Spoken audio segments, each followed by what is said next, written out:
오늘도 예배의 자리에 나오신 여러분을 환영하고 축복합니다. 아멘. 오늘도 전해주신 말씀 가운데 하나님의 은혜가 있으시기를 바랍니다. 아멘. 오늘 우리는 주기도문 강의 7번째 시간으로 아버지의 이름을 이라는 제목으로 말씀을 나누려고 합니다. 오늘부터 시작해서 주기도문에는 총 7가지의 기도 제목이 나옵니다. 그중 앞에 3가지, 이름이 거룩히 여김을 받으시오며 나라가 임하시오며 뜻이 하늘에서 이룬 것 같이 땅에서도 이루어지이다. 이 3가지는 하나님 아버지 자신과 관련된 기도의 제목이고, 나머지 4가지, 오늘 우리에게 일용할 양식을 주시옵고 우리가 우리에게 죄 지은 자를 사하여 준 것 같이 우리 죄를 사하여 주시옵고 우리를 시험에 들게 하지 마시옵고 다만 악에서 구하시옵소서. 이 후반부의 4가지는 이 땅을 살아가고 있는 우리 인간들을 위한 기도 제목입니다. 그리고 마지막으로 하나님의 영광을 위한 송영, 나라와 권세와 영광이 영원히 아버지께 있사옵나이다 라는 기도가 나옵니다. 그 가운데 오늘 우리가 살펴보고자 하는 이 첫 번째 기도 제목, 이름이 거룩히 여김을 받으시오며, 이 기도 제목은 사실 이후에 나오게 되는 모든 기도 제목들의 토대이자 목적이 되는 기도입니다. 주기도문은 우리의 신앙이 무엇인지, 또 그 신앙 아래 사는 삶이 무엇인지를 함축적으로 보여주고 있는데, 하나님의 이름의 영광을 위하여 분투하며 사는 것이야말로 그리스도인의 가장 중요한 소명이기 때문입니다. 아멘. 그러므로 이후에 나오게 되는 나머지 6가지 기도의 제목들은 궁극적으로 이 첫 번째 기도 제목의 위에 서 있으며, 또한 그것을 성취하기 위한 기도 제목이라고 할 수 있겠습니다. 그렇다면 이름, 아버지의 이름, 하나님의 이름이라는 것은 무엇입니까? 이름이라는 것은 그분의 존재 그 자체, 그리고 그 존재가 우리와 맺는 관계를 의미한다고 할 수가 있겠습니다. 여호와 하나님께서는 사람을 부르실 때 그 이름을 바꾸어 주셨습니다. 아브라함에게 아브라함이라는 새로운 이름을 주시고 야곱에게 이스라엘이라는 새로운 이름을 주셨습니다. 예수님께서도 시몬에게 게바, 베드로라는 새로운 이름을 주셨습니다. 그 이름을 주신 이유가 무엇입니까? 그 이름을 주심으로 그 존재의 변화를 나타내신 것입니다. 우리가 앞서 찬양을 하면서도 고백했던 것처럼 수많은 찬양들이 하나님께 영광을 돌리고 있을 뿐만 아니라 어떻게 표현되어 있냐면 하나님의 이름에 대해 경배하고 있습니다. 이곳에 오셔서 이곳에 앉으소서, 이곳에서 드리는 예배를 받으소서. 주님의 이름이, 주님의 이름만이, 오직 주의 이름만 이곳에 있습니다. 아멘. 주의 이름 높여 다 찬양하라. 우리 함께 모여 주의 이름 찬양. 슬픈 마음 있는 사람 예수 이름 믿으면 영원토록 변함없는 기쁜 마음 얻으리. 예수의 이름은 세상의 소망이요 예수의 이름은 천국의 기쁨일세. 아멘. 다 주의 크신 이름 높이며 우리에게 행하신 위대한 일 감사하세. 오주의 신실하신 그 사랑 온 땅과 하늘 위에 계셔 홀로 영원하신 이름. 아멘. 이 모든 가사들이 특별히 주님의 이름에 대해서 우리가 경배하고 있음을 나타내고 있습니다. 그 이유는 바로 그분의 이름이 그분의 존재 자체를 의미하기 때문입니다. 십계명을 통하여서 하나님께서는 우리가 하나님께 그 권위에 도전해서는 안 된다라는 내용에 대해서 이렇게 말씀하고 있습니다. 신명기 5장 10절의 말씀입니다. 우리 함께 앞에 화면을 보고 합독하여 읽어보겠습니다. 너는 내 하나님 여호와의 이름을 망령되이 일컫지 말라. 나 여호와는 내 이름을 망령되이 일컫는 자를 죄 없는 줄로 인정하지 아니하리라. 아멘. 하나님께서는 우리가 그분의 권위에 도전해서는 안 된다라는 말씀을, 특별히 그 이름을 망령되이 일컫지 말라라고 말씀하고 있습니다. 그 이유가 무엇입니까? 바로 여호와 하나님의 이름이 그분의 존재를 나타내기 때문입니다. 마태복음 18장 20절에서 예수님께서는 이렇게 말씀하십니다. 다 함께 마태복음 18장 20절 말씀도 합독하여 읽어보도록 하겠습니다. 두세 사람이 내 이름으로 모인 곳에는 나도 그들 중에 있느니라. 아멘. 두세 사람이 내 이름으로 모인 곳에는 나도 그들 중에 있느니라. 아멘. 우리는 항상 기도하고 나서 예수님의 이름으로 기도합니다. 기도하고 예수님의 이름으로 기도했습니다. 예수님의 이름으로 기도하옵나이다. 아멘. 이렇게 기도를 마칩니다. 사실 우리가 기도를 마치기에는 우리의 마음을 더 요동치게 하고 우리의 마음을 더 설레게 하고 우리의 마음을 더 강하게 할 만한 적절하게 느껴지는 마침 문장이 많을 것입니다. 우리는 때로 예수님의 능력으로 기도하고 싶고 우리는 때로 우리를 향하신 예수님의 사랑으로 기도하고 싶은 욕구가 우리의 마음에 있습니다. 그것을 붙들고 싶습니다. 그러나 우리는 그보다도 예수님의 이름으로 기도합니다. 왜 그렇습니까? 그 이유는 우리의 관심이 그 능력 자체보다도 예수님께 있기 때문입니다. 그 능력이 바로 예수님의 이름 안에 함께하고 있다고 믿기 때문입니다. 사랑, 예수님을 떠난 사랑은 아무런 의미가 없습니다. 예수님의 그 이름 자체에 그 사랑이 담겨 있다고 믿기 때문에 우리는 다른 어떠한 것이 아니라 예수님의 이름으로 기도합니다. 성경에는 아버지 하나님의 여러 가지 이름이 등장합니다. 그중 가장 대표적인 것이 하나님 자신의 존재와 본질을 나타내는 것으로서 여호와라는 이름입니다. 야훼라고도 번역되는 이 여호와라는 이름은 하나님의 존재와 본질을 나타내고 있습니다. 다음으로는 하나님께서 인간들과 맺고 있는 관계를 나타내는 것으로서 성경에서 주로 하나님이라고 번역된 엘로힘과 아도나이라는 이름입니다. 이 단어들은 신약 성경에서는 각각 데우스와 퀴리오스라는 단어로 번역되었는데 하나님, 주님 이러한 말로 우리의 마음에 번역되었습니다. 하나님이라는 이름은 모든 인간 그리고 모든 피조물들과 구별되시는 하나님의 탁월한 능력과 권세를 강조한 이름이며 피조물들 중 그 어느 것과도 비교할 수 없는 크고 무한한 권능자로서의 하나님의 존재적 성격을 강조한 이름입니다. 이 둘의 대조, 여호와와 하나님이라는 이름의 대조는 창세기 1장과 2장을 통해서 잘 대비되어 있습니다. 창세기에서 하나님께서는 세상을 창조하시는 그 사건에 관해서 창세기는 우리에게 말씀하고 있는데 특별히 1장과 2장을 통하여서 두 가지 관점으로 그 창조 기사를 전해주고 있습니다. 그 중에서 1장에 해당하는 내용에서는 태초에 하나님이 천지를 창조하시니라 라고 나옵니다. 그런데 2장에서는 새로운 창조 기사를 전해줄 때 여호와 하나님께서 세상을 창조하신 내용에 대해서 우리에게 들려주고 있습니다. 이처럼 성경에는 하나님의 다양한 이름들이 거론됩니다. 하나님께서는 자신에게 이름을 묻는 경우에 다양한 대답을 들려주셨습니다. 나는 기묘자라 라고 하시기도 하셨고 나는 스스로 있는 자라 라고 말씀하시기도 하시고 때때로 우리에게 다른 다양한 이름들을 들려주십니다. 이러한 정황을 살펴볼 때 우리는 아버지의 이름과 관련한 내용을 이렇게 정리할 수 있겠습니다. 먼저 하나님께서는 언제나 동일하신 분이라는 것입니다. 하나님의 존재는 다른 것에 의해서 영향을 받거나 변화되지 않습니다. 하나님께서는 불변하십니다. 폭우가 내리거나 비바람이 많이 치는 날에 비행기가 이륙이나 착륙에 영향을 받는다는 뉴스를 우리는 간혹 보게 됩니다. 태풍이 와서 비행기가 계속해서 연착되고 또 착륙을 하지 못하게 되는 상황이 벌어지기도 합니다.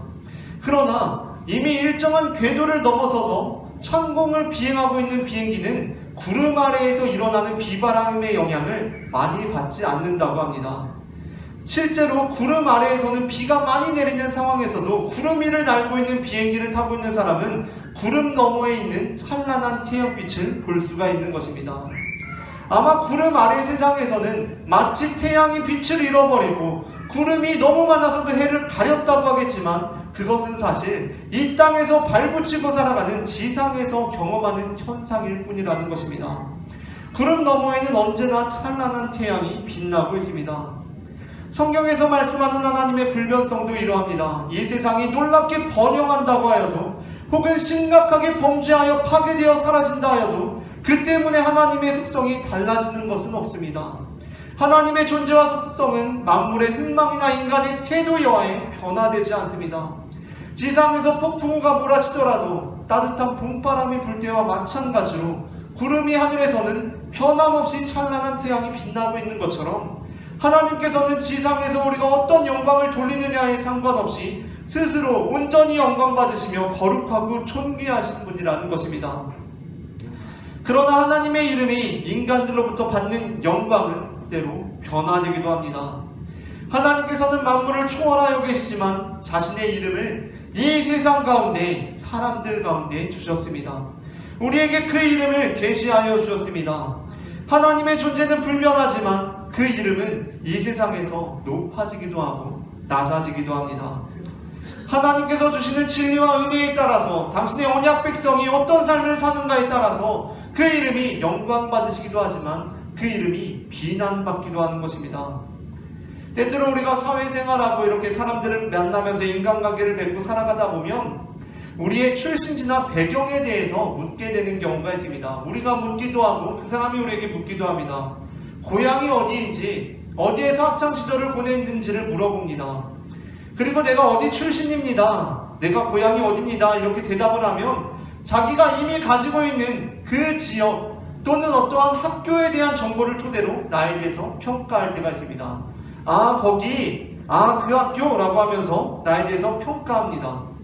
그래서 때로는 그 사람이 나의 고향이나 내가 나온 모교에 대해서 좋지 않은 선입견을 가지고 있을 때 때로는 억울한 일을 당하기도 합니다. 나는 그런 사람이 아닌데 내 고향이나 내 모교에 대한 선입견으로 나를 평가하기 때문입니다. 하지만 그렇다고 해서 그 사람이 가지고 있는 선입견 자체를 탓할 수도 없습니다. 왜냐하면 그 사람이 가지고 있는 선입견이라는 것은 그 사람이 이제껏 그 지역 또는 그 학교에 대해서 경험한 것들을 토대로 하고 있기 때문입니다. 이러한 상황 속에서 억울한 일을 당하게 되면 우리가 할 수 있는 일은 무엇입니까? 우리가 할 수 있는 일은 그가 이제껏 만나온 그 지역 사람들 또는 그가 이제껏 만나온 그 학교 출신의 사람들과는 내가 다르다는 것을 몸소 보여줌으로써 그를 지금 사로잡고 있는 그 선입견, 내 고향, 내 모교에 대한 생각을 바꾸어 놓는 수밖에 없다는 것입니다. 이와 마찬가지로 하나님의 백성들은 언약을 통해서 우리의 존재가, 우리의 삶이 하나님의 이름과 묶여있게 되었습니다. 우리는 우리의 영광을 위하여 살도록 선택받은 사람들이 아닙니다. 우리는 하나님의 영광을 위하여 창조되었고 그분의 이름이 인류 안에 드높여지기 위하여 지음받은 사람들이라는 것입니다. 이사야 42장 8절의 말씀을 우리 함께 앞에 화면을 보시고 합독하여 보겠습니다. 나는 여호와이니 이는 내 이름이라. 나는 내 영광을 다른 자에게, 내 잔송을 우상에게 주지 아니하리라. 아멘. 하나님의 이름의 영광은 우리의 삶의 목적이 됩니다. 하나님의 자녀들에게 이 세상에서 하나님의 이름이 존귀하게 여김을 받는 영예는 무엇과도 양보할 수 없는 최고의 가치라는 것입니다. 하나님을 사랑하는 것만큼 그 일을 가장 궁극적인 삶의 목표로 삼을 것이며 그 일의 성취를 어떠한 희생도 감수하면서 그 일의 성취를 위해서 힘쓸 것입니다. 사무엘상 17장에서 다윗은 아버지의 심부름으로 블레셋과 이스라엘 군대가 대치하고 있는 엘라 골짜기로 가게 됩니다. 아마도 다윗은 이스라엘과 블레셋 군대가 한치의 양보도 없이 창칼을 휘두르며 싸우고 있을 것이라고 생각하며 긴장된 마음으로 그곳으로 향하고 있었을 것입니다. 어떻게 하면 안전하게 우리 형들을 찾을 수 있을까? 어떻게 하면 우리 형들에게 이 도시락을 잘 전달할 수 있을까? 걱정하며 갔을지도 모르겠습니다. 그러나 막상 가서 보니 다윗이 본 현장은 굉장히 의외의 현장이었습니다. 그곳에서는 칼과 칼이 부딪히는 소리, 비명소리가 나고 있는 것이 아니라 함성소리가 울려 퍼지는 것이 아니라 양쪽 군사들이 서로 침묵만을 지키고 있었습니다. 그리고 그곳에서 유일하게 울려 퍼지는 소리가 하나 있었는데 그것은 바로 커다란 거인 같은 어떠한 사람이 큰 칼과 방패를 들고 나와서 고함을 치고 있는 것이었습니다. 그 고함 치는 소리를 잘 들어보니 그것은 블레셋의 위대한 장수 바로 골리앗이 하나님의 이름과 그의 이름으로 선택된 이스라엘 백성을 모욕하는 발언을 하고 있었던 것입니다. 이에 다윗이 어떻게 행동합니까? 다윗은 곧장 그와 겨루겠다라고 들고 일어납니다. 그의 형 엘리압이 말리기 시작했고 사울 역시 그가 패배할 것처럼 보이기 때문에 그것에 큰 기대를 걸지 않았습니다. 그러나 다윗은 그들의 반응에 굴하지 아니하고 다시 골리앗 앞에 나아갑니다. 다윗은 돌 5개와 물매를 들고 골리앗 앞에 나아갑니다. 일생을 전쟁터에서 지낸 그 골리앗 앞에 어린 목자 다윗이 섰습니다. 아무도 물맷돌을 돌리고 있는 다윗을 보면서 그가 거인을 이길 수 있으리라고 기대하지 않았을 것입니다. 사실 다윗 역시 내가 저 골리앗을 반드시 쓰러뜨릴 수 있다라는 확신을 가지고 나간 것도 아니었을 것입니다. 그러나 그럼에도 불구하고 다윗은 골리앗 앞에 나아갔고 다윗은 골리앗에게 이렇게 선포합니다. 사무엘상 17장 45절의 말씀을 다 함께 합독하겠습니다. 다윗이 블레셋 사람에게 이르되 너는 칼과 창과 단창으로 내게 오거니와 나는 만군의 여호와의 이름 곧 내가 모욕하는 이스라엘 군대의 하나님의 이름으로 내게 나아가노라. 아멘. 다윗은 자신이 믿음으로 싸우면 하나님께서 반드시 자신과 함께 해주실 것이라는 사실을 믿었지만 그 기적에 대한 확신이 있어서 골리앗 앞에 나간 것이 아니었습니다. 또한 난세에 공을 세워서 왕이 되려는 욕심으로 나간 것도 아니었습니다. 다윗은 하나님을 사랑했기 때문에 그분의 이름이 모욕을 당하고 있는 이 현상을 두고 볼 수가 없었던 것입니다. 차라리 내가 죽을지언정 내 눈앞에서 하나님의 이름이 모욕을 당하는 것을 두고 볼 수가 없었던 것입니다. 내가 이길 것이기 때문에, 나는 살아남고 저 골리앗이 쓰러질 것이기 때문에 하나님 앞에 나아간 것이 아니라 설령 내가 죽을지 몰라도 하나님의 이름이 모욕당하는 것을 두고 볼 수가 없었다는 것입니다.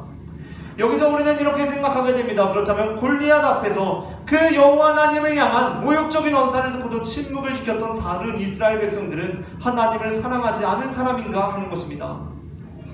그들은 진정한 의미에서 하나님을 사랑할 줄 모르는 사람들이었습니다. 왜냐하면 그 하나님의 이름을 모욕하는 말을 듣고도 아무런 반응을 하지 않고 있었기 때문입니다. 그 자리에 있던 사람들 중 오직 다윗만이 하나님을 참으로 사랑했던 사람이었습니다. 왜냐하면 하나님의 이름이 욕을 당해도 아무도 의문을 느끼지 않는데 다윗은 홀로 치를 떨었기 때문입니다. 그는 자신의 목숨을 잃어버리는 것을 두려워하지 않았습니다. 이러한 다윗이야말로 이름이 거룩히 여김을 받으시오며 라고 기도하는 그리스도인이 가져야 할 마음이라는 것입니다. 우리는 이름이 거룩히 여김을 받으시오며 라고 기도할 때에 어떠한 상황들이 보입니까? 주님의 이름이 거룩히 여김을 받지 못하는 상황 속에서 우리는 살아가고 있습니다. 주님의 이름이 참으로 거룩히 여김을 받기를 원합니다 라는 간절한 우리의 기도의 고백이 우리의 입술에서 드려지기를 소망합니다. 하나님께서 우리에게 베푸신 은혜를 기억해 보시기를 바랍니다. 우리를 창조하시고 구원하시며 모든 것을 후히 누리게 살게 하신 분이 바로 우리 아버지 하나님이십니다. 우리가 노력하고 애쓴 결과인 것 같지만 사실 우리는 단지 씨를 뿌렸을 뿐이고 그 모든 길을 인도하신 분이 바로 하나님이셨습니다.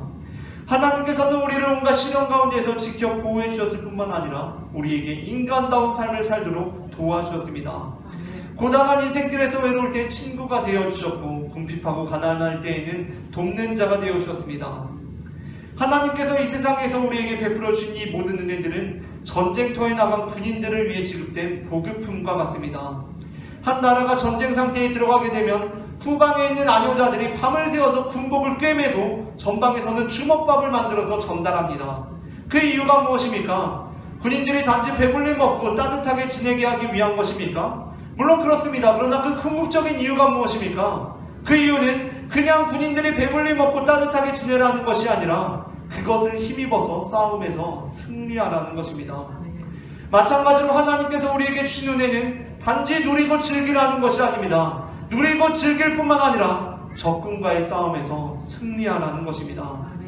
우리로 하여금 이 땅에 창조되고 그리스도 예수 안에서 구속된 목적인 하나님의 이름의 여호와를 위하여 살게 하시고 싶으셨던 것입니다. 그러므로 비록 이 세상에서는 이름도 없이 빛도 없이 가진 것 없이 누린 것도 별로 없이 살다 간 사람이라도 하나님의 이름을 위하여 헌신하여 살았다면 마지막 날에 받게 될 칭찬과 영광은 말로 다 할 수 없을 것입니다. 그래서 주기도문의 첫 번째 기도 제목은 우리에게 다음과 같이 질문하고 있습니다. 우리가 주님 앞에 간구의 제목들을 올려드릴 때 우리는 어떠한 간구를 하고 있는가? 우리 삶의 목적은 무엇인가? 우리 간구의 중심은 무엇인가? 우리는 대체 무엇을 위하여 이 기도를 드리고 있는가? 아버지, 당신의 이름이 거룩히 여김을 받기를 소원합니다 라는 이 기도의 제목이 우리의 첫 번째 기도가 되기를 소원합니다.